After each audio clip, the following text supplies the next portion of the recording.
Aujourd'hui, donc, je vais vous présenter Compta Crypto, comment l'utiliser, quelles sont les bonnes pratiques et toute l'interface expert comptable, comment personnaliser son plan comptable, réaliser ses schémas d'écriture, faire ses réconciliations, importer ses comptes, créer un client, tout ça depuis un espace grand compte chez Compta Crypto, donc pour les experts comptables. Donc, je vais vous présenter un espace grand compte de test. Donc, on a ici chez Compta Crypto. Et dans lequel on peut créer donc, des clients, avoir accès à ses plans comptables, avoir accès aux collaborateurs de l'espace grand compte, et ainsi de suite. Pour créer un client dans Compta Crypto depuis son espace grand compte, c'est très simple. Donc, vous allez donc créer un client. Donc, on va commencer par la partie professionnelle et on va aller donc dans espace professionnel. Ici, on vient rentrer donc le numéro sirène d'une entreprise. Donc, on peut rechercher et on vient trouver voilà, une entreprise.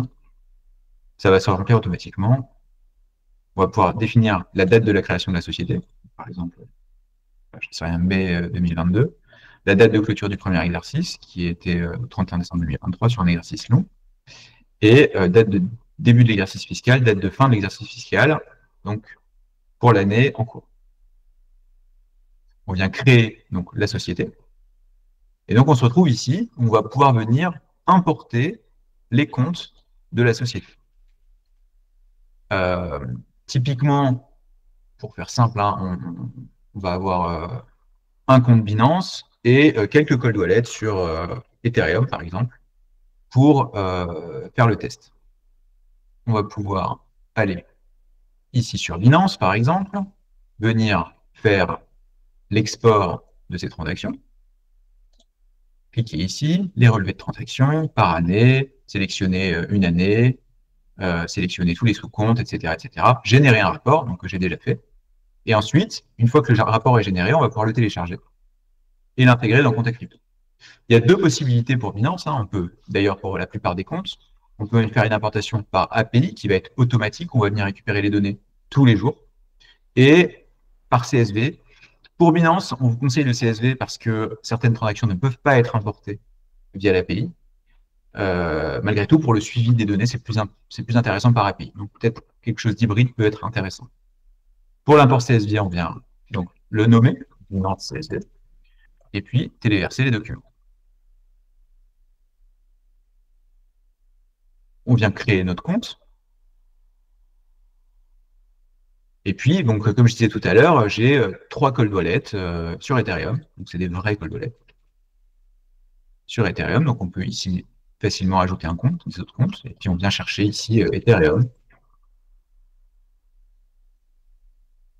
Et puis, donc, par exemple, ça va être un Coinbase Wallet qu'on va importer. Ensuite, on va avoir un MetaMask.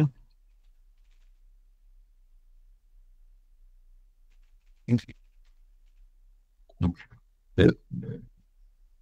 la clé publique du compte Ethereum de MetaMask. Donc, comme je disais juste avant, un compte non pèlerin, qui est un exchange centralisé, mais qui donne des adresses publiques, des wallets qui sont utilisés pour le compte. Voilà. Donc là, j'ai mon CSV Binance qui a été importé. Il me reste 7 430 € sur mon compte Binance, majoritairement des euros d'ailleurs. Et ensuite, je vais avoir mon compte Coinbase Wallet, mon compte MetaMask et le compte mon pèlerin, avec voilà, le nombre de transactions et la totalité du compte. Donc là, c'est en train de finir de s'importer. Et on peut aller voir maintenant les opérations.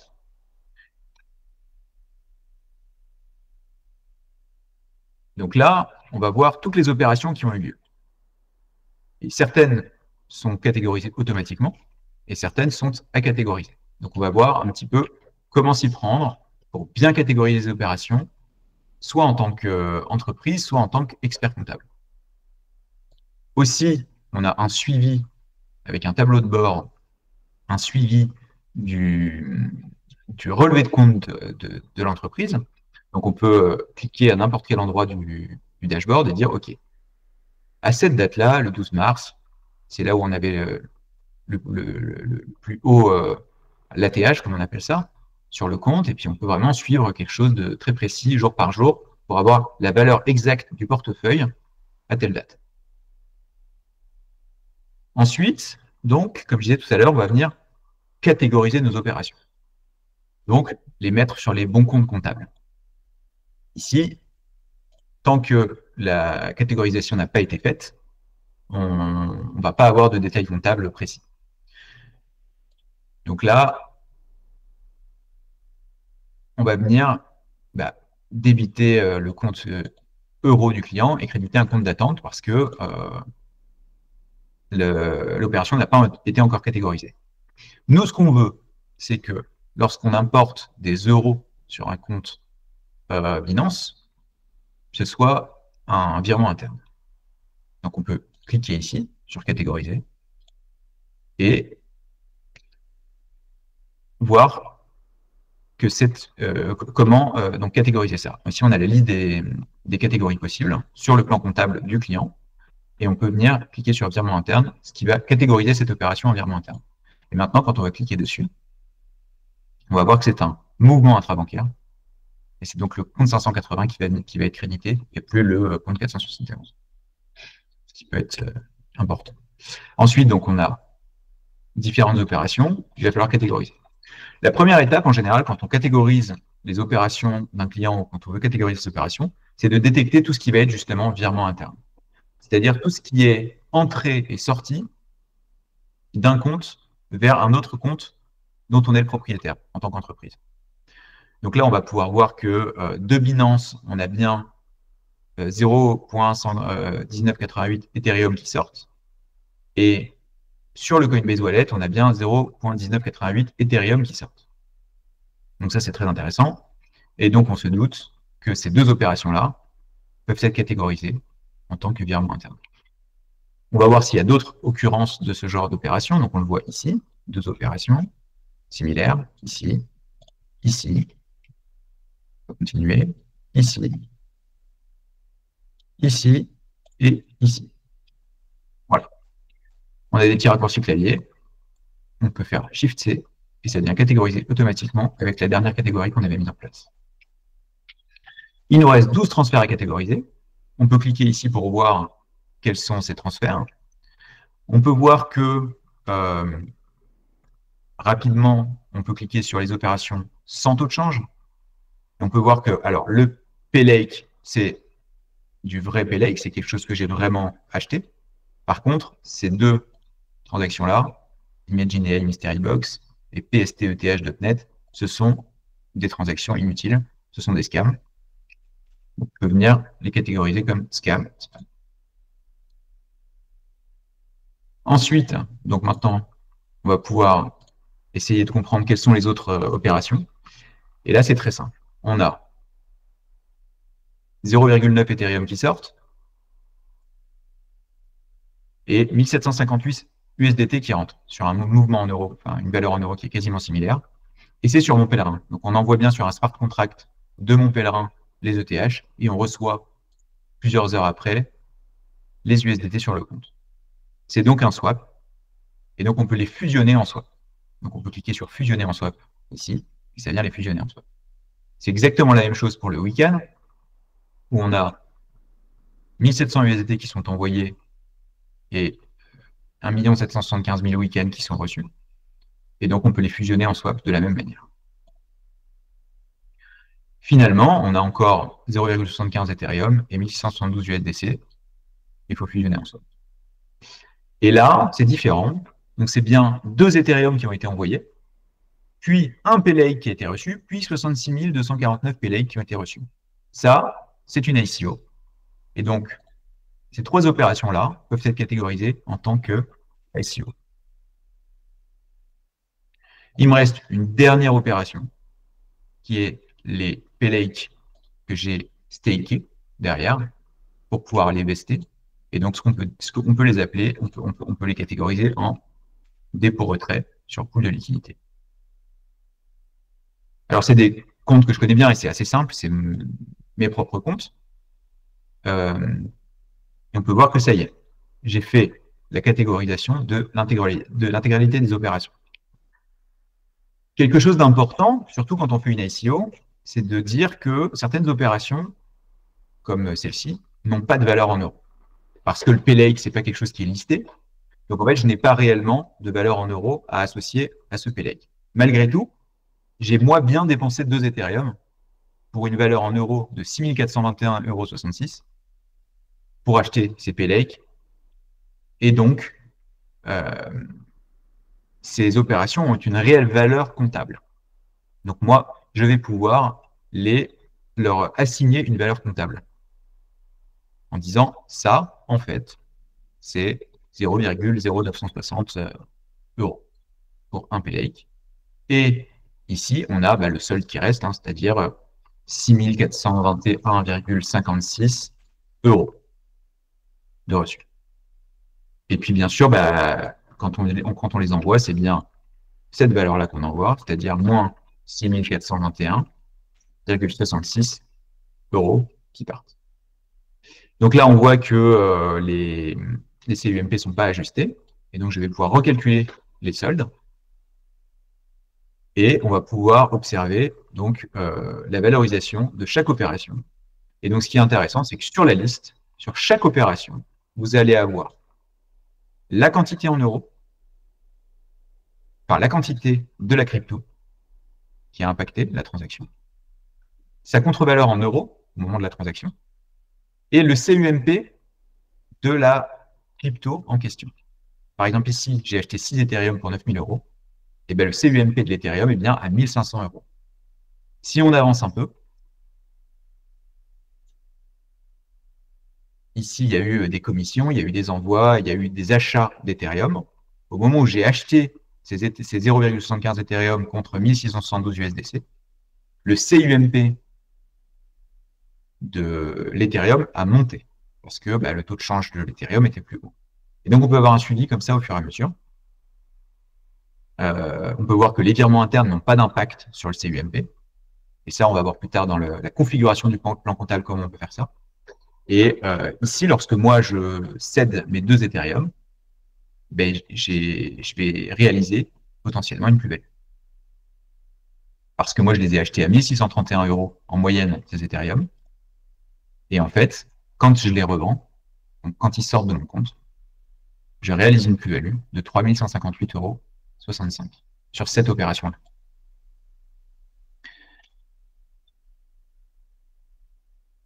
Ensuite, donc on peut voir que mon CUMP du P-Lake est à 0,096. Et voilà. Et donc, il évolue. Et puis ici, donc j'ai aucun écart de conversion sur cette opération parce que le P-Lake n'a pas changé de taux de change. Donc là, on a réalisé la partie client de l'import de données. On a pas mal d'outils dans l'import de données qui permet de faire qui permet de nous aider, en fait, si jamais il manque des choses. Typiquement, si jamais j'ai un compte Coinbase, je peux venir chercher Coinbase ici et l'importer en connexion API directement. Donc là, je vais aller dans Coinbase, chercher ma clé API et l'importer. Si jamais je veux faire sur Bitstamp, ça va être la même chose, connexion API. Et puis, de temps en temps, il y a certains exchanges qu'on ne gère que en CSV. Par exemple, Bitfinex, on ne gère que en CSV. On peut importer absolument le CSV, ou Kraken, c'est la même chose. Kraken ou Kraken Future, d'ailleurs, les deux, ce ne sont que des CSV. Et puis, je ne sais pas, moi, demain, vous avez tradé sur un exchange que nous ne gérons pas du tout, qui n'existe pas, ou vous avez fait des opérations sur des blockchains que nous ne gérons pas. Vous pouvez importer ce qu'on appelle un CSV personnalisé. Donc, vous pouvez chercher CSV, et on a le CSV personnalisé, qui suit en fait toute une documentation avec un template que vous pouvez télécharger. Et ensuite, on a toute la documentation pour chaque colonne et ce qu'il faut mettre. Le timestamp, l'opération type, dépôt, retrait, trade, etc., etc., etc. Si vous faites ça, vous pouvez importer des transactions à la main. En plus de ça, si jamais vous n'êtes pas très à l'aise avec les imports CSV, vous pouvez aussi faire ce qu'on appelle CSV AI. Et CSV AI, c'est un outil qu'on a développé qui va venir transformer n'importe quel CSV automatiquement en données compte à crypto. Il faut bien vérifier que ça a bien créé toutes les bonnes opérations, mais ça marche plutôt bien. Certains d'ailleurs des exchanges qu'on gère ici, quand c'est marqué expérimental, c'est géré par AI. Voilà. Ensuite, dans mon tableau de bord, je vais avoir, comme j'ai dit tout à l'heure, le relevé de compte, où à n'importe quelle date, on peut aller voir le solde du compte au 31/12/2023 avec par actif le solde du compte en euros et en crypto. Et ensuite, on peut cliquer sur comptabilité. Et là, alors, il est en train de se calculer, mais dans comptabilité, on peut voir la plus-value latente au fur et à mesure du temps et la plus-value réalisée aussi au fur et à mesure du temps.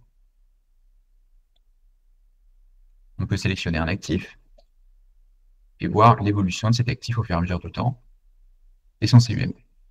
Son CUMP et sa quantité. Je vais retourner sur mon compte de test. Et voilà, en tant qu'entreprise, maintenant, à partir de là, je vais pouvoir aller dans Rapport et générer un fake. Donc, je vais générer par exemple une fake 2023 ou 2024 d'ailleurs. Plutôt 2023 parce que 2024 est terminé. Je peux sélectionner une date de début si mon exercice était long, si c'était pas si j'ai envie juste d'avoir un mois, ce genre de choses. Et ça va venir créer un fichier des écritures comptables. Une fois que le fichier des écritures comptables est créé, on va avoir 3 documents qu'on peut télécharger. On peut avoir les transactions en CSV, c'est pas très très intéressant, c'est juste la liste des transactions de 2023 dans un CSV. Ensuite, on va avoir l'état du compte en fin d'exercice. Alors ça, c'est très intéressant. Ça nous permet de voir en fait que fin 2023, moi, j'avais 3 Ethereum pour une valeur de 6 268 €, soit un taux de change de 2000 euros, de 2066,99 €. Que mon CUMP d'Ethereum, c'était 1631 €. Et donc, que la valeur, la quantité d'Ethereum fois le CUMP, ça fait 4948 €. Et donc, j'ai une plus-value latente de fin d'exercice de 1320,78 €. Donc ça, pour les plus-values latentes, nous, on ne les reporte pas dans le FAQ pour l'instant. C'est à l'expert comptable de choisir si oui ou non, il veut, comment il veut traiter ces plus ou moins values latentes. Et ensuite, on a donc ça pour toutes les cryptos, et même pour les scams, on peut les voir ici, hein, et on a vraiment la totalité de la valeur du portefeuille en fin d'exercice, ce qui nous permet de reporter les plus-values latentes. Et si jamais je voulais l'état du portefeuille fin 2022, il suffit de me créer un fake 2022, par exemple, et de prendre l'état du compte en fin d'exercice fin 2022.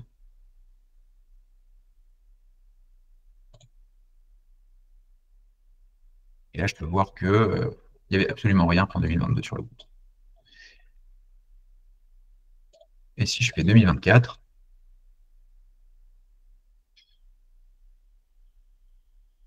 ça va être un petit peu mieux. Voilà. Je peux voir que fin 2024, donc j'ai l'état du compte fin 2024, qui est différent de l'état du compte fin 2023, ce qui nous permet de faire une base de démarrage qui est celle-ci, et une base de fin qui va être celle. Ensuite, j'ai bien sûr le FAQ, donc le fichier d'écriture comptable importable en comptabilité, avec les numéros de compte, les journaux, qui ne sont pas remplis, parce que je vais vous expliquer comment on les remplit après. Les numéros de compte, donc c'est un FAQ qui est bien sûr équilibré, avec tout un tas de données. Et puis, donc, les comptes libres, les numéros de compte, les comptes auxiliaires si nécessaire. Donc, je vais vous expliquer aussi comment mettre des comptes auxiliaires, les pièces ref, etc., etc., etc. Et puis, en plus, on a rajouté quelques colonnes, nous, qui vont avec le montant de devise, qui est quand même assez important, c'est de savoir à quoi correspond exactement l'opération. le nom de la plateforme, donc là c'est Binance, le CUMP de l'Ethereum à ce moment-là, le taux de change de l'Ethereum aussi au moment de la transaction, et l'ID de la transaction chez Contact Crypto. Et donc l'ID de la transaction chez Contact Crypto, ce qui est sympa, c'est que ça vous permet de vraiment back-checker toutes vos opérations. S'il y a la moindre opération où vous êtes un peu perdu, par exemple ce trade là, je ne sais plus ce que c'est, je peux cliquer ici, le copier-coller, aller dans transaction dans Contact Crypto, plus de filtres, et bien mettre l'ID de la transaction, et ça va me filtrer sur cette opération exacte, ici, qui fait 4 lignes, c'est-à-dire 1625 € de swap entre ETH et USDT et 275 € de plus-value sur l'Ethereum. On retrouve bien sûr exactement ici. 275 € de plus-value sur les 1625 € de swap. Voilà. Alors ensuite, dans Contact Crypto, ce qui est sympa, c'est aussi qu'on peut faire pas mal d'actions sur cette page et on peut vraiment filtrer par tout ce qu'on désire. Donc on peut filtrer par actif, disant je veux que les transactions qui sont en rapport avec de l'Ethereum.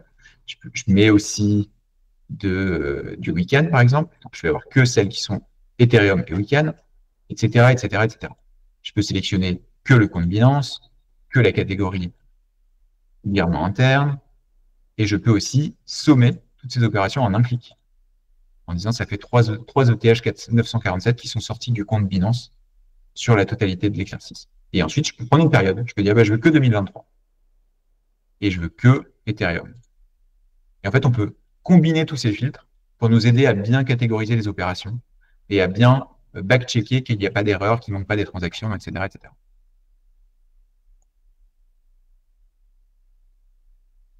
Ensuite, on peut aussi aller mettre des justificatifs. Par exemple, je ne sais pas, moi, sur cet ICO, moi, j'ai un justificatif qui m'a été envoyé. Je peux téléverser un fichier, n'importe lequel. Ça va venir le mettre dans l'opération. Et ensuite, une fois que le comptable va passer derrière, il va pouvoir télécharger l'archive de tous les justificatifs.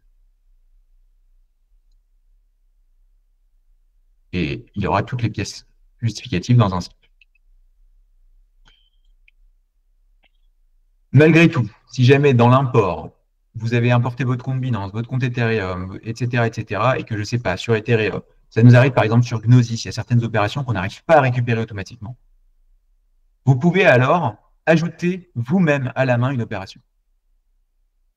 Ici, vous pouvez sélectionner un compte et dire, ah ben moi en fait, en 2022, j'avais reçu sur mon compte Binance 2 Ethereum en cadeau en compte courant d'associé de ma boîte. Et donc, je peux dire entrée, date, je peux sélectionner en 2022, c'était le 1er décembre 2022 à 13h10. Il y avait 2 Ethereum qui ont été ajoutés sur mon compte. Je peux même mettre un expéditeur et un destinataire si je le désire. Et j'envoie. Et ça vient me créer cette opération à la main, ici. Et vu qu'elle a été ajoutée à la main, je peux bien sûr la supprimer si je le désire et la catégoriser comme je le désire. Donc ici, par exemple, on va dire que c'est un apport en compte courant d'associé. Compte courant d'associé. Voilà.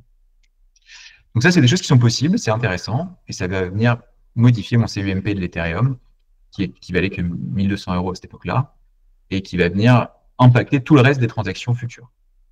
Mais tous les calculs sont faits automatiquement. Une fois que j'ai fait ça, il va falloir que je régénère mes rapports, bien sûr, parce que j'ai modifié les transactions. J'ai plus besoin, ça j'ai plus besoin. Je vais pouvoir régénérer mes rapports.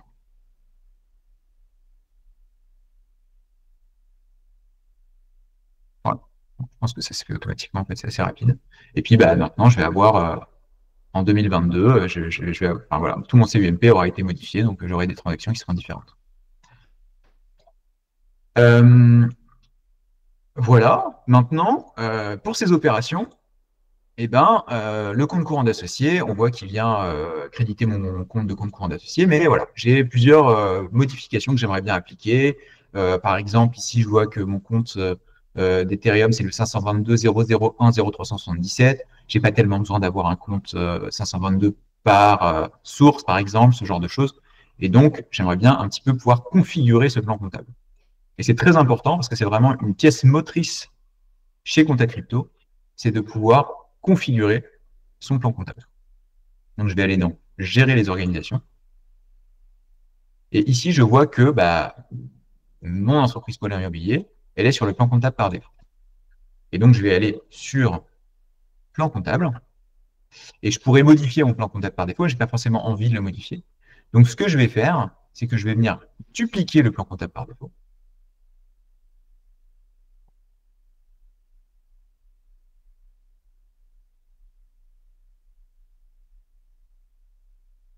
Et là, j'ai une copie du plan comptable par défaut. Ensuite, maintenant que j'ai cette copie du plan comptable par défaut, je vais venir l'assigner à Pôle Immobilier. Et c'est fait.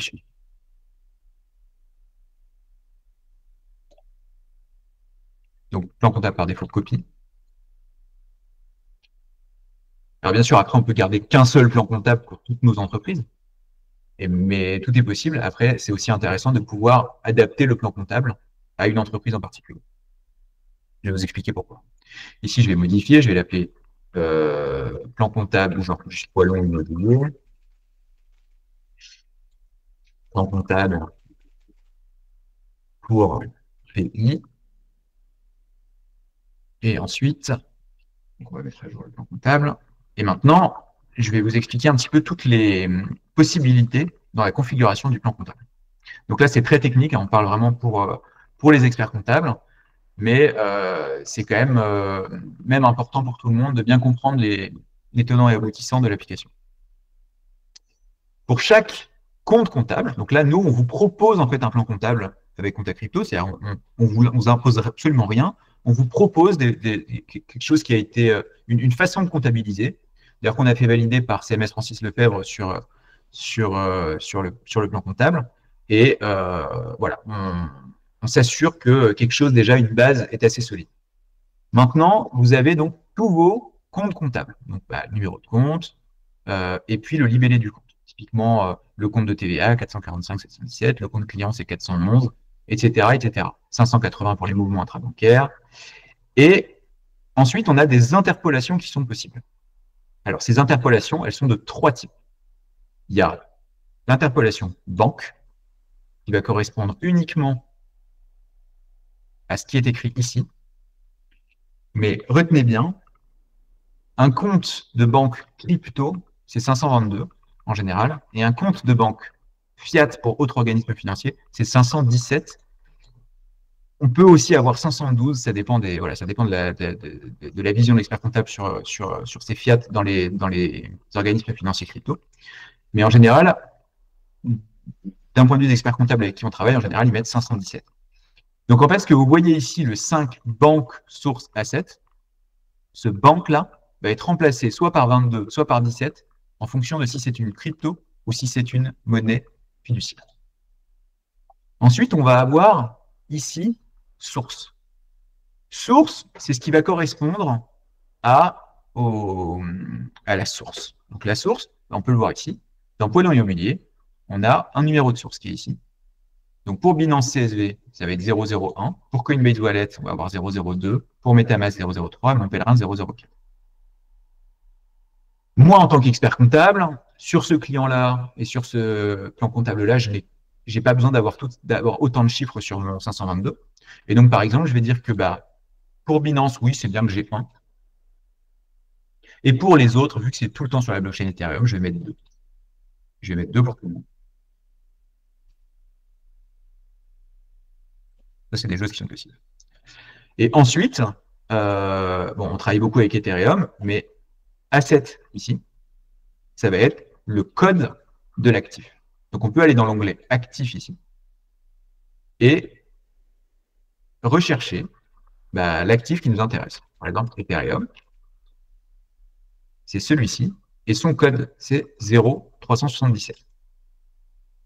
Bitcoin, on sait les connaître par cœur, ça va être 0,188. Si vous désirez réellement modifier le code d'une crypto, vous pouvez le faire. Pour un plan comptable, c'est pas recommandé, mais vous pouvez le faire. Et ensuite, dans les journaux comptables, donc là, on a vu les comptes comptables, on peut vraiment avoir un journal par exemple, par type de revenus de produits financiers, on peut avoir, voilà, on peut faire tout ça. Et ensuite, les journaux comptables, on a deux possibilités. Soit on va avoir un journal comptable qui va s'appeler par exemple crypto, pour toute la crypto et toute l'activité crypto sera ici. Et on peut aussi utiliser source, qui sera un code et un libellé de journal qui sera en fonction de la source. Donc moi, j'aime bien faire ça, j'aime bien dire, OK, je vais avoir un code journal BIN pour Binance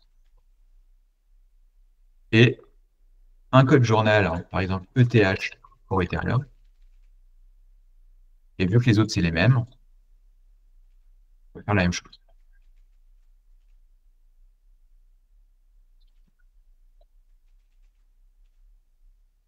Voilà. Donc là, j'ai bien configuré toutes mes sources dans mon plan comptable pour qu'elles soient mappées sur le bon journal comptable et les bons comptes comptables. Ensuite, je vais avoir mes écritures. Alors, mes types d'écriture, comment ça fonctionne? J'ai ici tous les types d'écriture qui sont donnés par compte à crypto et qui correspondent à ce qui existe en général dans la comptabilité des crypto-monnaies. Maintenant, forcément, il peut manquer des choses. Et on peut vouloir aussi configurer des schémas d'écriture sur certaines choses qui n'existent pas aujourd'hui. Typiquement, pour faire simple, on va prendre l'exemple d'un airdrop. Un airdrop, on veut que 100% du montant de la transaction soit transféré du compte banque, en débit donc, vers le compte 768 001, qui, je le rappelle, est le 768 001 revenu airdrop, tout simplement. Donc on voit bien que ça vient débiter le compte de banque et créditer le compte 768 001. Ici, on peut voir que pour un airdrop, une écriture des cartes de conversion sera faite pour les transactions sortantes, ça ne nous impacte pas. Mais par contre, le CUMP sera mis à jour pour les autres transactions entrantes. Bien sûr, si j'achète un Ethereum à 1000 euros un jour et que le lendemain, j'ai un airdrop d'un Ethereum parce que c'est un cadeau, je l'ai eu gratuitement. Donc mon CUMP d'Ethereum va être divisé par deux. Ensuite, on va avoir, par exemple, un type de transaction très connu qui va être virement interne. Virement interne, lui, il vient bien débiter le compte 522 et créditer le 580 mouvement intrabancaire. A contrario, pour une transaction sortante, on va avoir le débit des mouvements intrabancaires et le crédit du 522. Donc là, il y a une grosse différence. Comme on avait vu tout à l'heure dans AirDrop, on avait dit une écriture des cartes de conversion sera faite pour les transactions sortantes et le CUMP sera mis à jour pour les transactions entrantes. Aussi, on a dit que c'était 100% de la transaction à la valeur de marché qui sera affichée. Pour un virement interne, on va vouloir que ce soit, donc tout est possible, mais on peut définir que pour un virement interne, on veut que ce soit le montant au CUMP qui soit transféré d'un compte à un autre. Typiquement, j'ai acheté un Ethereum à 1000 euros. 6 mois après, même si le prix de l'Ethereum a monté, un virement interne n'étant pas un fait générateur d'impôt, on veut transférer le montant d'achat d'un compte A à un compte B. Et donc, c'est ça qui est intéressant, c'est que on peut même aller à ce niveau de granularité dans le FAQ. Voilà. Et ensuite, après, voilà, on peut faire, par exemple, pour un bridge. Pour un bridge, c'est la même chose. C'est-à-dire, je transfère des Ethereum de mon compte Ethereum vers une autre blockchain. Et bien, potentiellement, j'ai envie de dire, mais c'est pas le même Ethereum ou c'est pas le même USDC parce que c'est un USDC qui était sur Ethereum et maintenant c'est de l'USDC sur Polygon ou sur une blockchain qui peut être beaucoup plus obscure et qui peut fail, où il peut y avoir des problèmes, etc. Et donc, un bridge, on peut potentiellement vouloir y appliquer de la plus-value et dire que c'est un fait générateur d'impôt. Et dans ce cas, le mouvement va être à la valeur de marché, mais on va bien avoir une écriture des cartes de conversion ou une mise à jour du CUMP, le cas échéant. Donc ça, c'est pour les bridges. Et ensuite, voilà, après, il peut y avoir d'autres types d'opérations. Je peux aussi créer des types d'opérations. comme j'ai fait tout à l'heure, j'ai rajouté 2 Ethereum. On pourrait dire que c'est un, je sais pas, peu importe, un cadeau. Et cadeau de ma maman pour ma société. Je dis n'importe quoi, hein, mais c'est des frais de fonctionnement. Et je veux qu'il y ait un écart de conversion qui soit généré.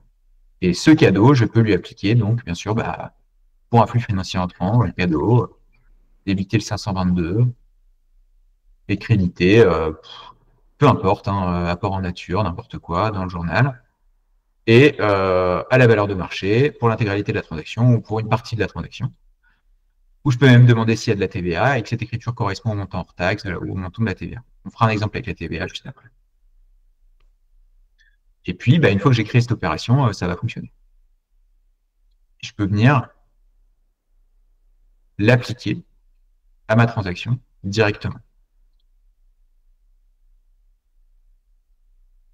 Ici. Cadeau, il est ici. Et on peut voir que ça vient bien créditer le compte apport en nature 45 611. Voilà. Okay. Voilà. Ensuite, donc, il y a d'autres cas.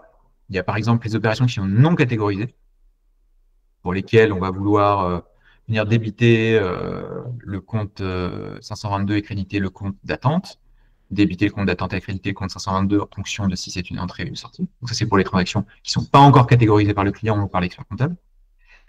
Les échanges swap, c'est quand, par exemple, j'achète du Bitcoin avec de l'Ethereum. Donc, je viens créditer mon compte d'Ethereum banque et débiter mon compte banque de Bitcoin, parce que c'est inversé. Et ça, c'est directement.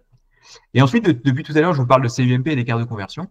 Donc, pour une entreprise, il faut bien savoir que chaque opération crypto donc qui est fait générateur d'impôt, donc qui n'est pas un virement interne ou d'autres types d'opérations qui peuvent ne pas être fait générateur d'impôt, tout le reste va générer une plus ou moins value. Par exemple, quand je vais payer une gas fee sur Ethereum, mon compte je vais dépenser des Ethereum. Il va y avoir une écriture de plus-value ou de moins-value qui va être générée. Et cette écriture, on peut aussi la configurer et définir quel compte on veut débiter et quel compte on veut créditer lorsque c'est une plus-value, et quel compte on veut débiter et quel compte on veut créditer lorsque c'est une moins-value.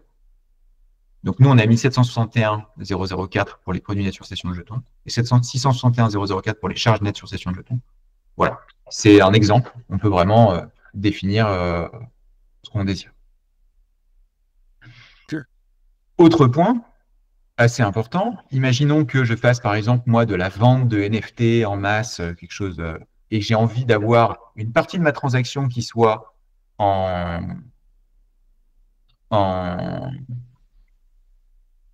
qui soit directement sur tel compte et que la TVA, elle, à 20% par exemple, ou à 8% parce que je suis suisse, soit débitée sur un autre compte, c'est possible aussi.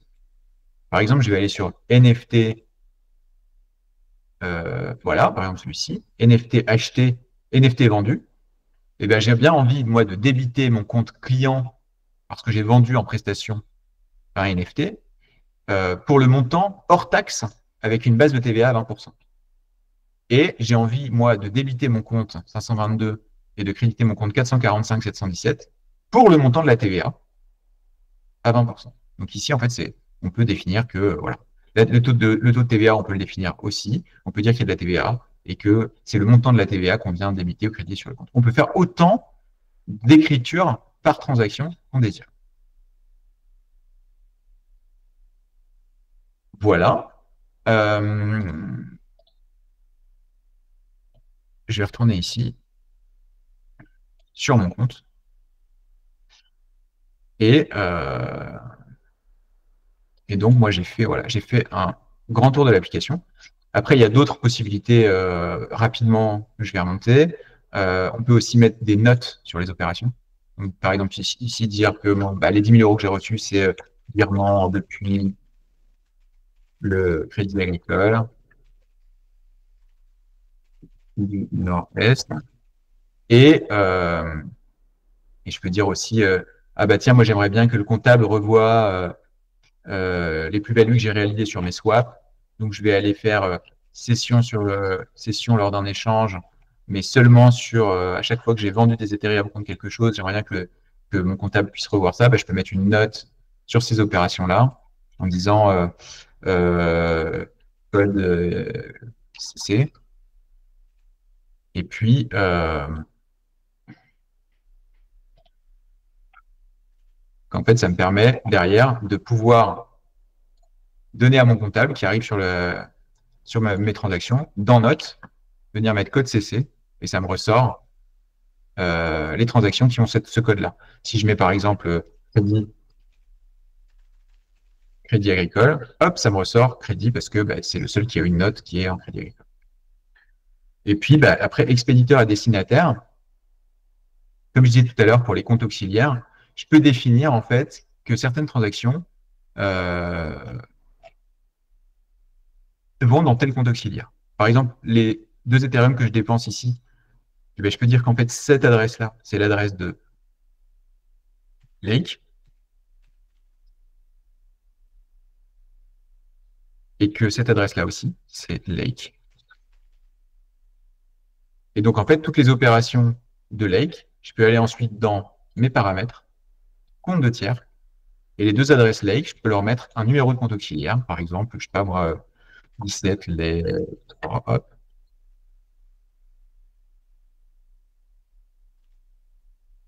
Et maintenant, là, si je télécharge mon FEC 2024, je vais avoir ici mon compte auxiliaire, mon numéro de compte auxiliaire qui sont bien remplis avec le libellé du compte auxiliaire qui correspond au nom que j'ai mis ici dans mes transactions. Ah, il y a quelque chose dont je n'ai pas parlé, qui peut être rapidement intéressant aussi. C'est pour les transactions sans taux de change, par exemple comme le PLake. Vous pouvez aller dans Paramètres et venir nous proposer un fournisseur de taux de change. Par exemple, je ne sais pas moi, si sur CoinMarketCap, le Lake a maintenant un taux de change, je ne crois pas, mais il existe sur CoinMarketCap, mais il n'a pas de taux de change, donc ça ne fonctionnera pas. Mais dans ce cas, vous pouvez dire, ah mais oui, mais c'est le Lake 3 comme ça. Je peux aller ici, dire, ah, c'est un lien CoinMarketCap, je copie-colle le lien, je le mets ici, j'envoie, et ça va venir me faire une demande, et nous, derrière, on va aller vérifier qu'il n'y ait pas de souci, et, et ajouter le taux de change temps réel du, du token, si nécessaire. Ensuite, si vous avez des interrogations et que vous voulez approfondir sur votre cas précis ou vous avez des choses que vous n'avez pas encore comprises, n'hésitez pas à me prendre rendez-vous avec moi et je vous expliquerai, bah, on pourra voilà, se faire un call ensemble et avancer ensemble sur, sur votre comptabilité pour vous aider.